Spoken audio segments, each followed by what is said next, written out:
Wait குறைக்கணும்னு நினைக்கிற நீங்க எப்பயாவது இந்த வெயிட் ஏன் ஏறுச்சுன்னு நினைச்சிருக்கீங்களா? அந்த வெயிட் ஏன் ஏறுச்சு அப்படிங்கிறதுக்கான 4 ரீசனை இந்த வீடியோல சொல்றேன். அதுக்கு முன்னாடி நீங்க யாருன்னா எங்களோட 30 டேஸ் வெயிட் லாஸ் சேலஞ்சில் ஜாயின் பண்ணி வெயிட் கம்மி பண்ணணும்னு நினைச்சீங்கன்னா நாங்க சொல்லி கொடுக்குறோம், எங்களை கான்டாக்ட் பண்ணுங்க. ரீசன் நம்பர் 1, உங்களுக்கு பிடிச்ச ஃபுட்டா இருந்தாலும் சாப்பிடுங்க, ஆனா அடிக்கடி சாப்பிடாதீங்க. உதாரணத்துக்கு உங்களுக்கு பஜ்ஜி போண்டா பிடிக்கும்னு வச்சுக்கோங்க, சாப்பிடுங்க, ஆனா அடிக்கடி சாப்பிடாதீங்க. அடிக்கடி சாப்பிட்டீங்கன்னா அதுவே உங்களோட வெயிட்டை ஏற்றும். ரீசன் நம்பர் 2, சர்க்கரை அதிகம் சாப்பிடாதீங்க. ஆனா சிலர் வெல்லம், நாட்டு சர்க்கரை, பனை வெல்லம் இதெல்லாம் சாப்பிடலாம்னு நினைப்பீங்க.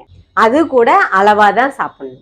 ஏன்னா இதுல எதை நீங்க அதிகமா சாப்பிட்டீங்கனாலும் வெயிட் அதிகமாகும். 3வது, நீங்க எக்ஸசைஸ் எதுவுமே பண்றது இல்லை அப்படின்னாலும் வெயிட் அதிகமாகும். ஏன்னா எக்ஸசைஸ்ன்றது நம்ம வெயிட்டை மேனேஜ் பண்றதுக்கு ரொம்ப முக்கியம். அளவா சாப்பிட்டுட்டு எக்ஸசைஸ் பண்ணல அப்படின்னா பிரச்சனை இல்லை. ஆனா எக்ஸசைஸ்